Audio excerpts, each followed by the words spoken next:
Díomh Carda Gael, as Fáthchaí Sportsline on Scariff Bay Community Radio. Good afternoon, everyone. You're welcome once again to the Sportsline show here on Scariff Bay Community Radio in association with Derek Credit Union on 88.3 and 92.7 FM. And on today's show, we're going to be talking football, hurling and camogie. And I'm joined, as always, here by co-presenter Pat McNamara. Our guest on today's show, and I suppose we could go we don't have to go too far. It's Clare and Roscommon who are playing in the qualifiers later on this evening in Croke Park, and there was only one man in East Clare we could ask about this game, a man who played for Roscommon, now domiciled in Clare for years, former principal of Scariff Community College, a man who played in the 92-62 All-Ireland final for Roscommon at Centre Field, where he was marking Mick O'Connell. It's the one and only John S. Kelly. Then we're going to be joined by our regular journalist here as we're going to talk about last weekend's action in Simple Stadium and Croke Park, and looking ahead to the qualifiers this weekend is Paraic McMahon. Pat, first of all, what a weekend of action we had last weekend. Unfortunately, good win for the Miners on Saturday, but unfortunately the Seniors came so close and yet so far. Yeah, yet another fantastic weekend of hurling, I suppose, for Clare and camogie. Indeed, a loss to Wexford and camogie, which was very surprising as well as was disappointing. The Miners got through against Laois, did very well against a solid Laois team, and of course that magical Munster final with a 45,000 sellout crowd, dull, damp, horrible conditions, but my goodness that the players lift themselves above it. An intense, raw, absolutely 110% game from all players. Clare stood up to the pressure brilliantly, managed the occasion very, very well, and I think it was only an extra time when Limerick's experience, I think, and strength in panel just saw them over the line. But Brian Lohan and his management team can be so proud, as can supporters, of the Clare effort, and the great thing is we're still there. But it was one of the best occasions I've ever attended in hurling, or maybe in any sport. And I think the general consensus during the week from various commentators, neutral, online and everywhere else was, and indeed former players from other counties, that it was a special occasion, a brilliant showcase of the Munster Championship, what it's all about. And Clare, we're still there, and very, very proud, but a little bit disappointed we didn't have the trophy, obviously the Mick Mackey Cup Leo for the first time. And great, Pat, to see local involvement. Pat, all our East Clare men performed heroically. Totally. Plenty of East Clare lads on that squad, and all performed. I mean, Clare team in general performed out of their skins against what is considered one of the greater teams of the modern era, and they are, there's no question about it. Also a very physically strong team, a team with massive experience, having won a few All-Irelands and Munster Championships in recent years. But the East Clare guys, I won't go through all the clubs because it would be wrong, I'd probably omit somebody. And subs will come on later on, back from injury, Scariff and everywhere else. Very, very proud of their performances, and it augurs well for the future because all our subs were young men, and they give a good account of themselves in that extra time. I think there's the lack of experience and raw physical power told in the end, but that's something that will come. Yeah, and indeed, before we go on to we introduce our first guest, great weekend, great win for the Clare footballers over Meath, a hoodoo that has gone on for over 30 years, and Clare winning by 2 points, setting themselves up for a big game in Croke Park later on this evening in the Rossies. Absolutely, and Meath have been a sort of bogey team. We just can't seem to put them away in a lot of meetings in recent years. And Colm Collins and his management team, kudos to them as well. And finally, in a tight game, Clare pulled out the win against Meath, made it hard for themselves, and nevertheless, what Colm Collins is getting out of that squad of players for Clare football is just unbelievable, and a tremendous challenge now with those doughty players from Roscommon. A county with a great football tradition. They have 24 Connacht titles, which is exactly half of what Mayo and Galway have. They have 48 each. Roscommon have 24 Connacht titles already. So a team to be reckoned with, and John S. I'm sure will explain to us now how Clare are going to beat them. Yeah, and indeed, as you bring us right, we welcome our first guest, John S. Kelly, as I said, a former principal of Scariff Community College, a man who's made a major contribution to sport in East Clare and beyond. John S., you're welcome. Thank you very much, Leo. John, before we get on to the small matter of the football game later on this evening with Roscommon and Clare, a big launch in your former college last week in Scariff Community College for the AstroTurf and running track. Amenities well warranted, and a big fundraising venture ahead. Hopefully it will get the support from the public that it wants. I'm sure it will, lads, because more and more it's becoming incumbent on citizens of villages to make sure that the village provides as much amenity to attract outsiders. It can help to take, for example, if I decide I am in a job where I can work from home, where am I going to actually select my home location, if not in a place which has all the necessary facilities to make it an interesting place in which to live?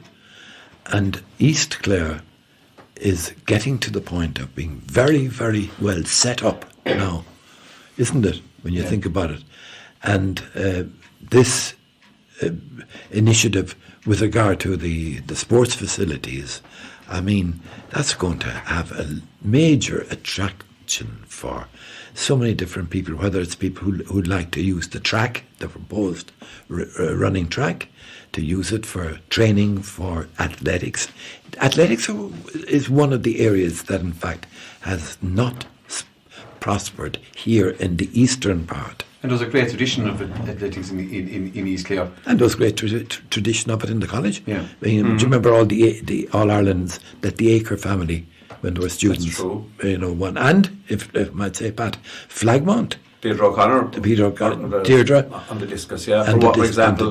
Absolutely. More is so you're not just in supporting the actual project, which is the creation of a running track and an all-purpose pitch as well, isn't that it? That's right.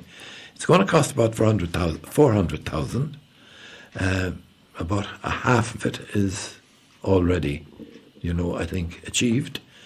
And it's only a question of people now realising that in supporting it, you're not just supporting a school, you're supporting a communal area throughout East Clare, okay? Thus solidifying the position of East Clare in terms of facilities for community. Yeah, and it's a very important point, and hopefully people will get behind it and support it. And you said it's going to be a facility that's going to be there for years Absolutely. to come. Absolutely. And as you said, it will be a central hub for most people. Yeah. So there you are. I mean, it was launched, as you said, on Thursday night, wasn't it? That's right. Yeah. And so hopefully we yeah, indeed, we wish them all the very well with that venture. Yeah. John, this weekend, Clare and Roscommon. Clare coming over on the back of a victory over Meath. Roscommon coming back on the back of a defeat to their arch rivals, Galway, in, I suppose, a poor display in the Connacht final. It was, yeah. What was it?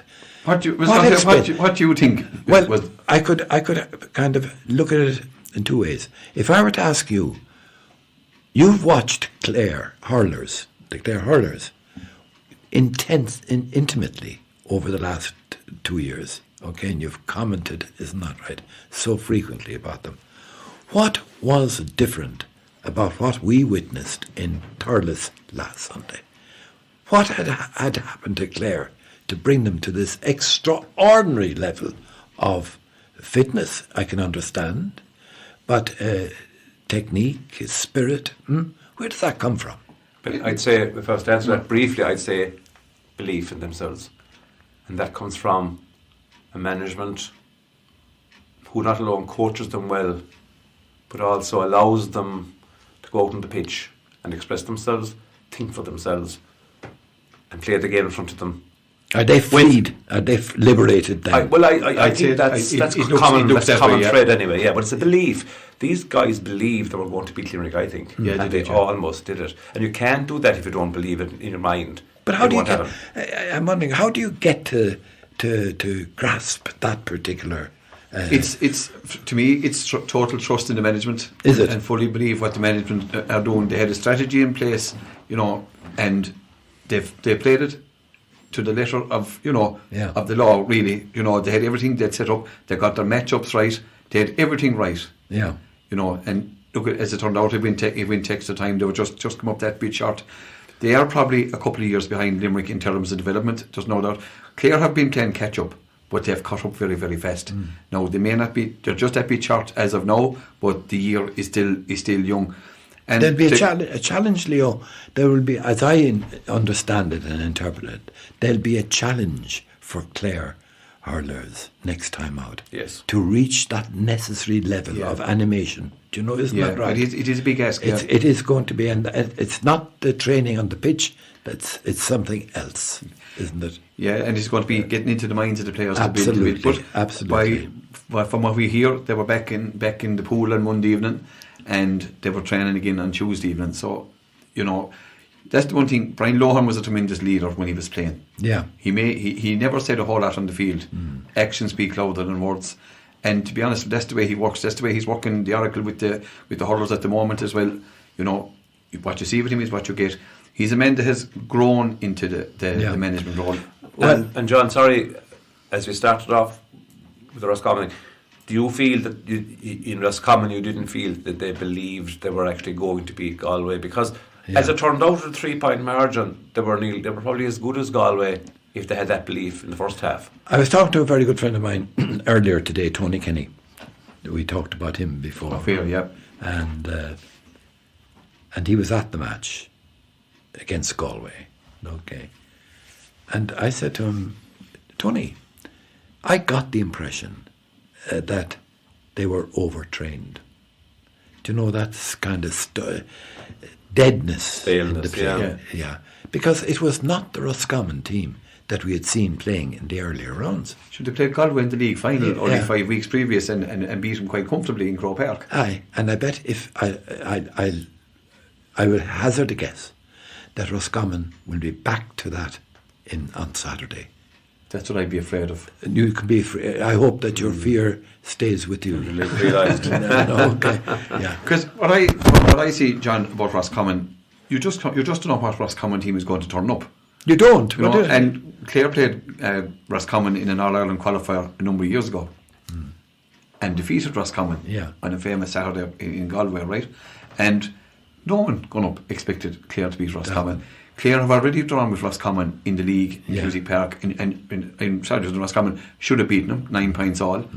But then Roscommon they're real chicken and hide. You just don't know what you're going to get in terms of leadership. So we're agreed on this, that we do not know which Roscommon team is going to, pan out on Saturday, right? Yeah, that's right. And it's not the training, as we said with regard to the Clare hurlers. It's not the training that will determine it. It's going to be a mind game now. Yeah. Because they had beaten, as you said, they had beaten Galway twice already this year. Yeah. And really didn't play football at all. I also found what they were doing against Galway a bit boring, if I might put it.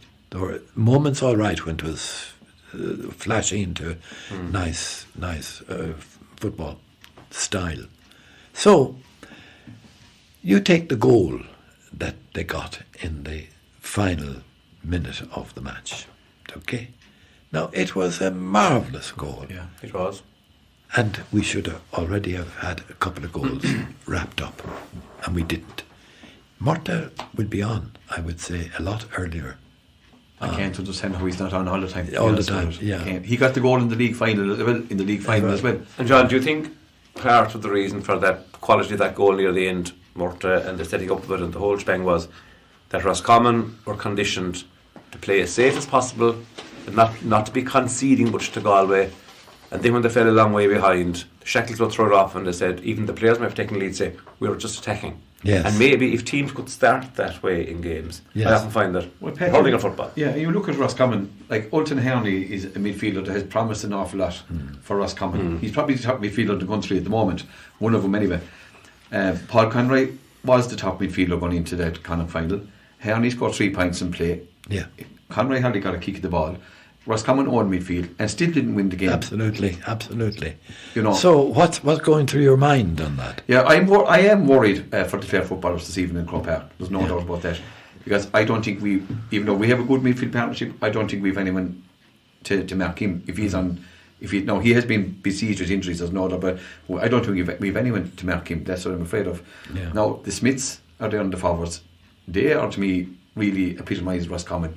You don't know what you're going to get with them. Yes. They're good one day, they're not great the next day. Yeah. Do you know what I mean? If they turn it on, we're in real trouble. Do you think Croke Park itself, the size of Croke Park, will facilitate Roscommon? I do indeed, yeah. Probably, yeah. I would say that too. I do indeed, yeah. So, no, but the other thing is there's some of the Clare players will relish relish that as well. Yeah. Like there's a Clare player playing centre back, Kieran Russell. I would imagine he'd be in line for an All-Star nomination. Great I'd say stuff, he's playing so well at centre back. One of the things about this game is it's not like either side are playing one of their big guns and bogey teams. Clare wouldn't feel Roscommon traditionally because they weren't hammering us at Munster over the years. They would know that Roscommon probably are a bit better than them now, but that we could take them on a given day. yes. Roscommon certainly wouldn't be fearing Clare because again they have no history of meeting in Connacht in a provincial situation, and they would have a decent enough record against us. So I suppose from that point of view, it's whoever on the day just decides to attack the game and go for it. There's no big psychological issue about the opposition and the feel of the jersey. Yeah, in fact, the jersey is not the same colour, so there's a culture that's of there is even. the element of the psychology associated with playing in Croke Park, even though you're not going to have 80,000 people there. But in the mind's eye, if you're an ex-player, you'll know what it's like, and you know what it's like yourselves when you go out on the big day. And the best of hurlers and the best of footballers can't cope with it at times with the pressure of the place, the actual place. So it'll be interesting. I think that'll be crucial. Both teams are good. They're better than they're probably considered them. Well, I should say that from what I hear about Roscommon, there's no shortage of self-confidence there at all. None. And John, sorry, just on that point you make about Croke Park and the feel of it or the performing of it on it, have you not been tempted yourself as somebody who played in front of 70,000+ in the All-Ireland final 1962 and played and wasn't a bit afraid, as you said off air, just it inspired you? Would you not be tempted to make a phone call to the Galway or the Roscommon management and tell them this is how you handle the big crowd? I did it in 62, or we did.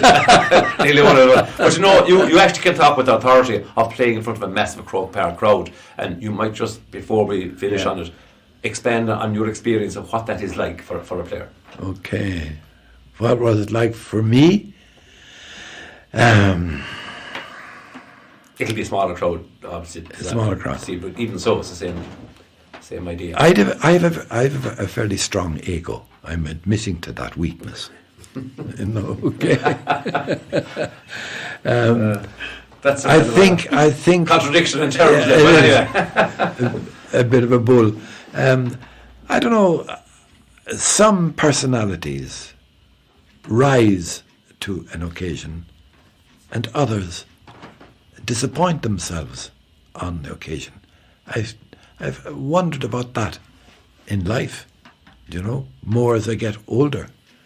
What was it that stood to me? What was I bringing to myself now I'm talking about, And I would say it was ego. I was a conceited enough individual. My father used to say, John Stafford, he said, you're entitled to a proper conceit of your own worth. Now, you can think about that one and say... A fair statement. It was. What was it? Yeah. And in that regard, I suppose I was feeling I'm as good as the next guy. And that was naivety, because I wasn't as good as the next guy in reality. He's Mick O'Connell, but then again, you managed that one too. We did, as yeah. history shows, yeah. But your question about those minutes in the tunnel before you come out, you're seeing the stuff on the screen, there is something going on in your tummy, I can tell you all right. Okay, I'll tell you an illustration of it. One of our players who was critical to the actual free-taking part of the team, he was lined up in the centre of the pitch, all the backs the backs went back, but the forwards were all lined up, and the centre field players. And he was shaking from head to toe as the All Ireland was being played during the line up. Okay, and I could see him. Good Lord Almighty, he won't be able to take a free at all. No, and he was a good free taker. And I tapped another member who was beside me in the line out. And I said, look at our friend. We'd say his name was Mick. It wasn't Mick. Look at our friend Mick. He's shaking. Jesus. I'd sort that out. The ball gets thrown in. Mick doesn't at all concentrate on where the ball is going. He rises up, and in the process of rising, he gives his teammate, the free taker, a clatter at the back of the head. And when he came down on the ground, okay, he was looking for who hit him, looking for a Kerry guy who had hit him. All the and nerves were gone. So I'm just wondering, is there a technique there that should be operated in a dressing room, a bit of a scrap? Well, you can't do it in the field because there's too many cameras there now. That's right. Yeah, but should boxing gloves be actually provided there for half an hour before? Oh, here's one though. What I can't understand at all, and this is a genuine feeling, and I've thought about it a lot over the years. Why not have a captain's day, a captain's hour in Croke Park on the Saturday before an All-Ireland final? Why must you wait until the stadium is full, to get the feel of what it's like? Yeah, do you know what I'm getting? The captain's running rugby. A run in rugby. Game, why? Why? It's the most. That's a good idea. I mean, that can tell you something. I would like to have had a run out on the Saturday, togged out, and get the feel for, just kick a few balls around. And the stands. I mean, there's a fierce sense of enclosure, in Croke Park, and even in those days, the stands weren't as big. But and I think it's a question that's worth asking and worth resolving. And can you see the advantage? I can see the merit of it, yeah, there's no doubt. No doubt. Oh, why actually do you think? Because I know in the hurling, a lot of teams, and obviously Croke Park is different, but if you were playing a match in Páirc Uí Chaoimh next week, you go down the week before, and I can see your point. If you were going, they'll give you a night, or whatever, they give you a night in the field, they're okay like that.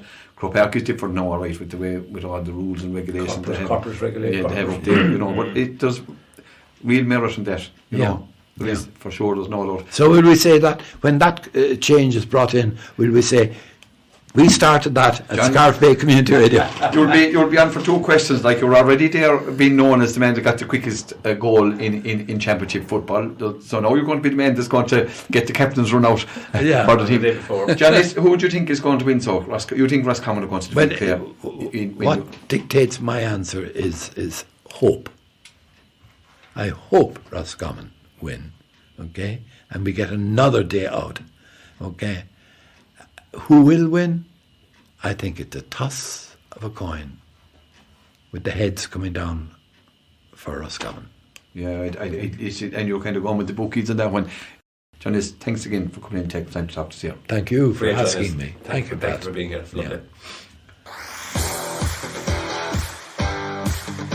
You're listening to Sportsline on Scariff Bay Community Radio, 88.3 and 92.7 in East Clare, around the world on scariffbayradio.com, and on the TuneIn radio app. Sportsline is sponsored by Derg Credit Union. And once again, thanks to John S. Kelly for taking the time to talk to us here on Scariff Bay Community Radio. And now we're going to be joined on the line by a man very good to us here on the radio station here, well-known local journalist, head of sport at the Clare Echo newspaper, man who always gives us his time here to us. It's Paraic McMahon. Paraic, you're welcome once again.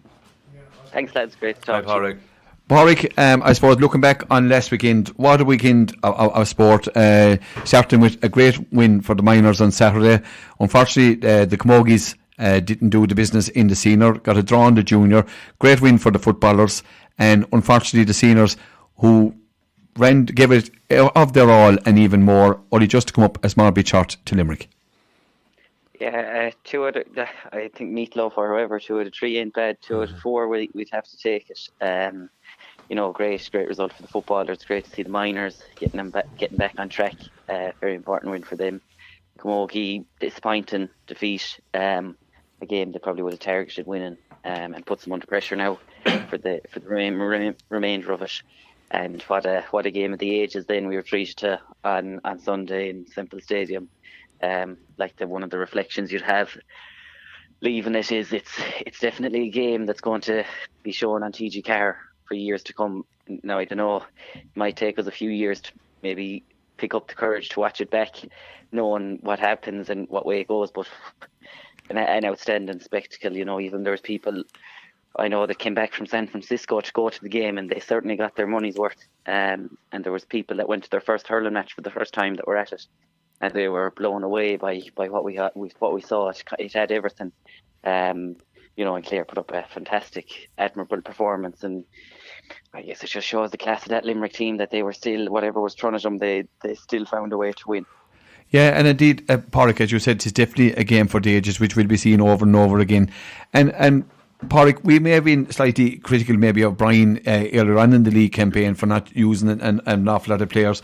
But to be fair to this management team and players, they have really grown, and there's a real strong bond and spirit within the team now, which was proved last Sunday. And, to come up against the best team, arguably in the last, I suppose, 5 years or whatever it is, and to be still, just to come up just that bit short, and look at who's to know that it's only maybe part one that we could be meeting later on again.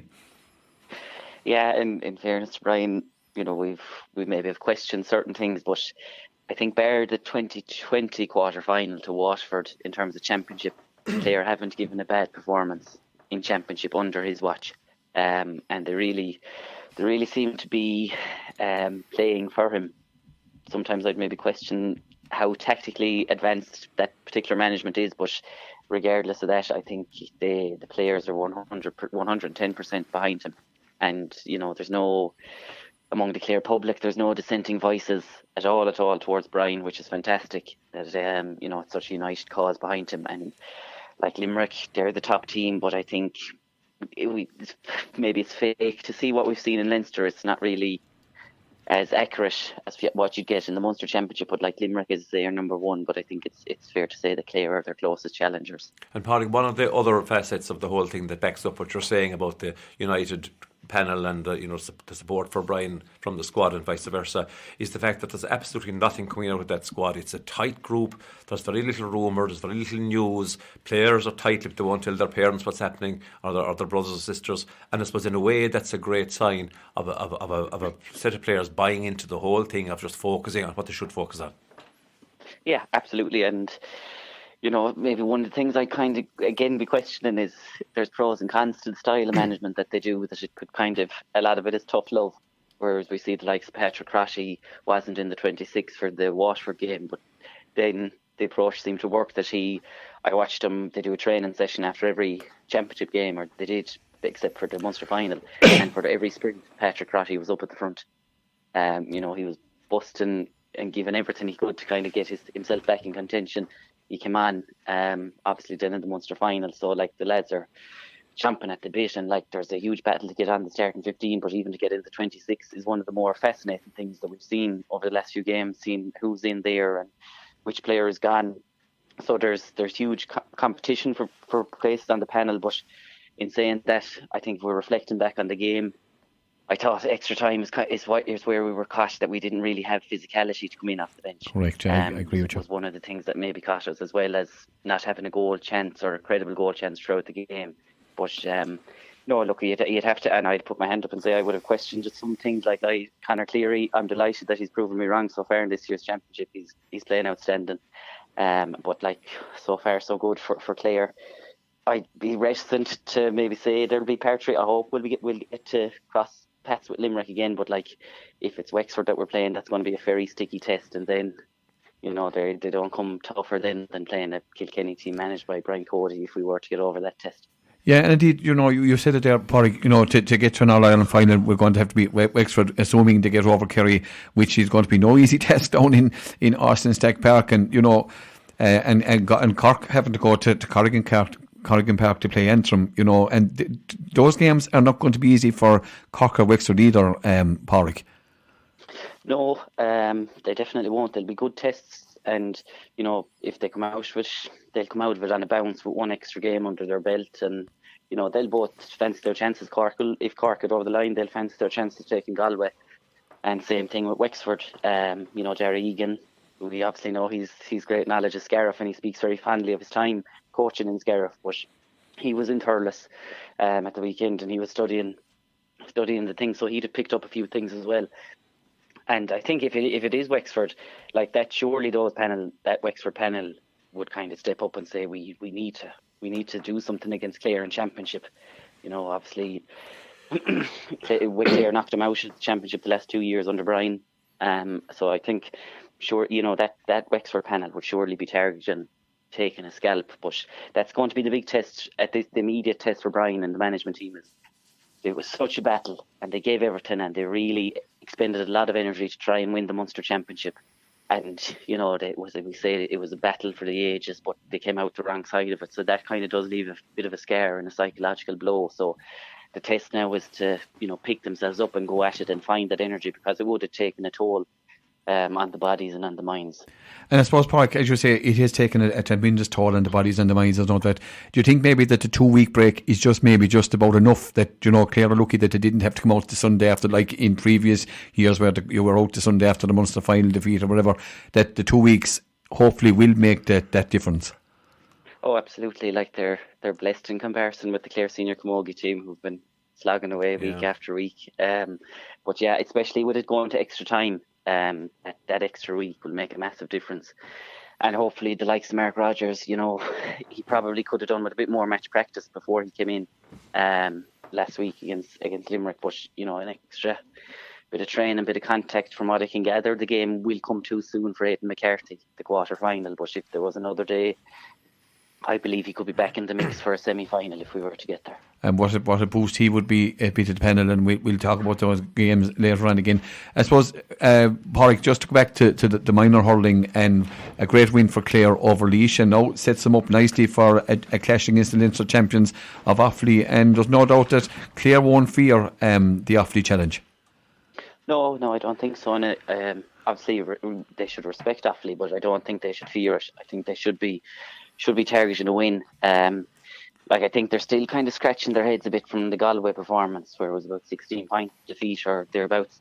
That it just was so flash, and it was unlike them, and maybe we could say it was the toll at the Munster final for them that had the impact. But no, there's some very impressive players from what I saw of them so far, like cornerback Owen Gunning.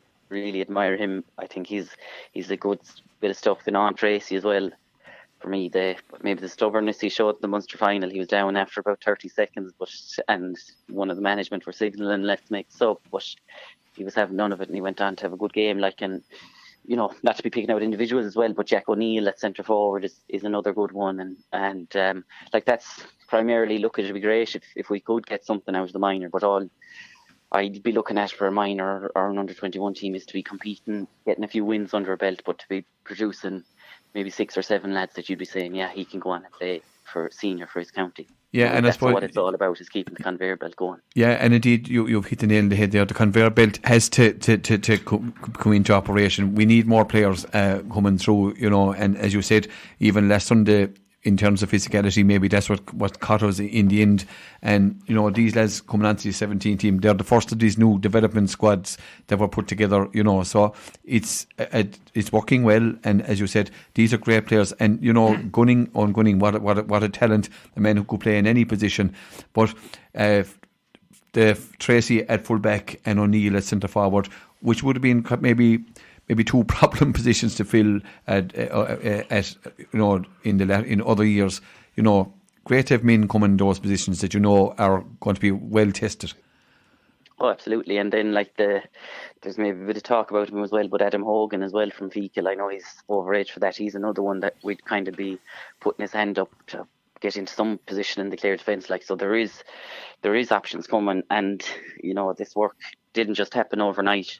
It's been a lot of hard effort put into it by both the clubs of these players and the development squads, as you say. Like, there's a lot of Saturday mornings given up, a lot of time even before that planning and plotting.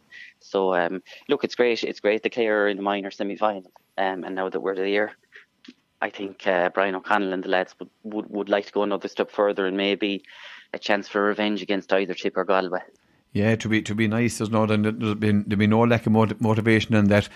Paraic, turning to the camogie, and unfortunately a defeat to Wexford.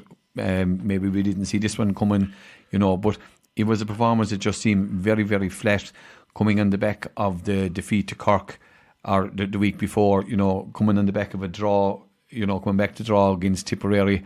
It is going to be difficult for the senior team to get through to the knockout stages of the championship now. But look at, there's still 2 games to go against Waterford and Dublin, and on any other given day, you would expect to beat Waterford and Dublin. And as you said, the week break, it couldn't come half quick enough for this camogie team.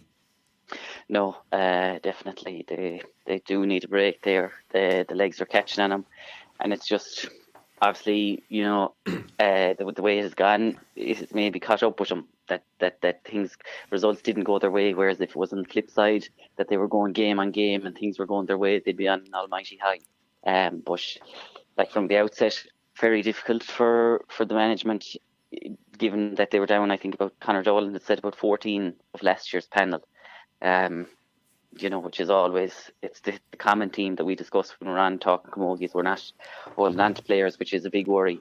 And the trend seems to nearly be accelerating a bit more. But I think the management then haven't helped themselves on the other side with the way things are going with the senior and the junior. Like the whole, every county manager will say, or every club manager, nearly, if you listen to any interview, they'll say, it's a 20-person game.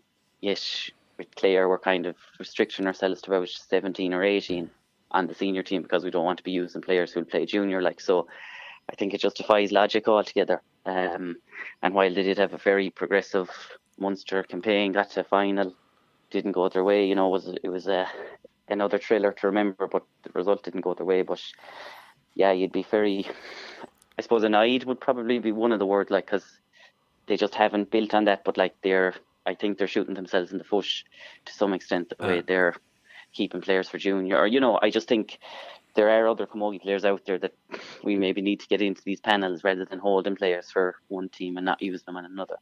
And Paraic, normally, if you have 2 separate managements for a senior and junior set up, you might be saying that, the senior management didn't want to pull in junior players to finish out senior games because they didn't want to upset the other management or annoy them. But in this case, it's the same personnel. So you'd imagine they would have sat down and talked about all these things in advance and make a decision, I suppose, on which is a priority. And I know many commentators are saying, your senior team is your standout flagship team, exactly, Leo. And it's a competition to get garners the most publicity, and it's a high quality thing. And in your opinion, should they probably have prioritised getting as many of their best players playing in the senior championship and resting tired players near the end and bringing in fresh legs, or is the approach that they're taking maybe in the long run a better approach for developing more players? It's a hard one, isn't it? Well, I've nothing wrong if we were targeting to win the Junior All-Ireland. There's nothing wrong with that.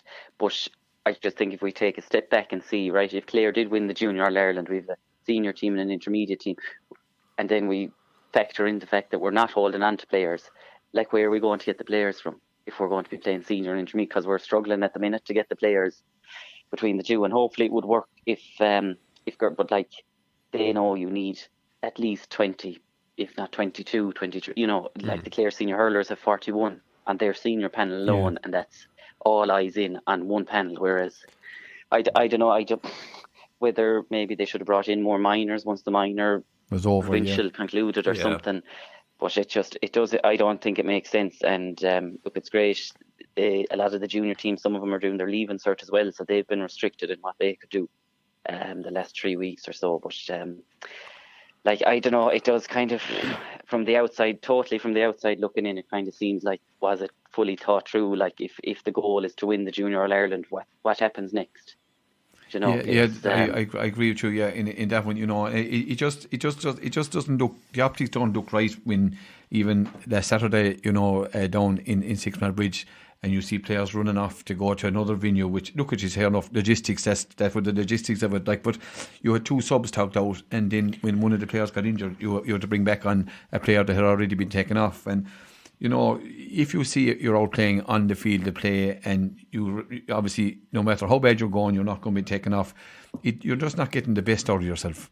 No, and like as well I can see the position they're in. It is a hard position to be in. There's no doubt about it. It is, but like if we look from the player's position, then if you're on the junior panel and going tagging for the senior match, you're doing the warm. Like you waste an awful lot of energy being a sub, even when you're not playing. Like you're pucking every single ball, and then you have to go off and play a match afterwards as well. But I don't know. Look, I think there's nearly a PhD work doing as to why Clare camogie has struggled to hold on to its best players in the last 10 years. Like I know there's loads of things like travel and etc. But I don't know. I just think it's going to be the same cycle. It'll continue, and it might possibly get worse because we should be a force at senior level. And you know, while I don't think the Munster went fine, you know, great to get to the final, but I think come October there's not many people are going to talk about that if Clare don't manage to get to the knockout stages of the All Ireland.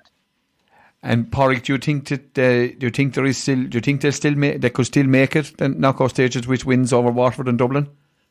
I think they could. It depends how they manage the break. Like Waterford did seem impressive from the bits I was seeing of them before the Munster final at the weekend.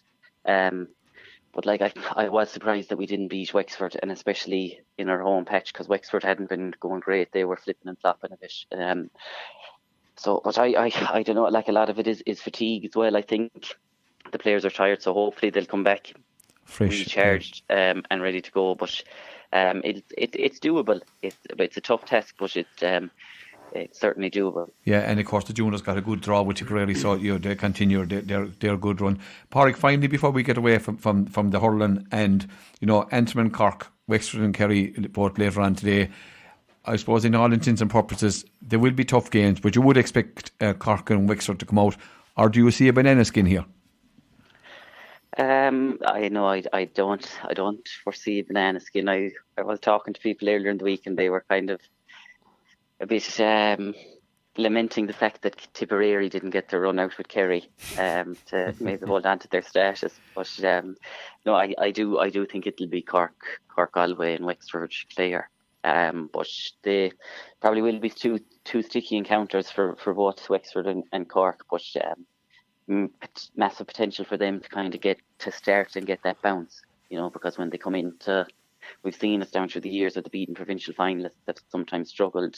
But as you pointed out, Leo, the gap of the extra week may dilute that some bit. But I would expect Wexford and Cork to advance to the quarterfinals. Lovely. And Paraic, we turn to football, and our earlier guest, John S. Kelly, who would have previously played for Roscommon, has predicted a Roscommon victory in that qualifier game in Croke Park later on today. But what an occasion for the Clare footballers back in Croke Park again. Yeah, I'd actually prefer if they weren't there. I think it takes away from the fact. I think it should be an incentive to get to a quarter-final to be in Croke Park. That's my own personal opinion, and I've said it to a few people as well. But it is great. They seem to have turned it around. Didn't play overly great.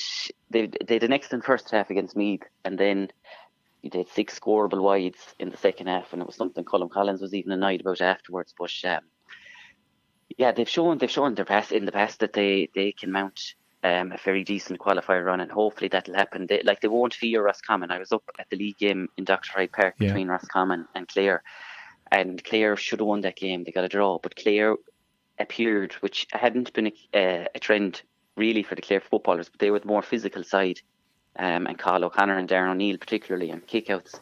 From Clare really dominated on their own kick out in that game. Stephen Ryan, obviously he's out injured at the minute. Tristan O'Callaghan is in between the posts, but that was one really key standout. But Clare didn't get the win, but they won't have any hang-ups about playing Roscommon, and I think it's definitely a winnable game for Clare and a chance to maybe seal their place back in Croke Park again for a quarter final. Yeah, that'd be nice.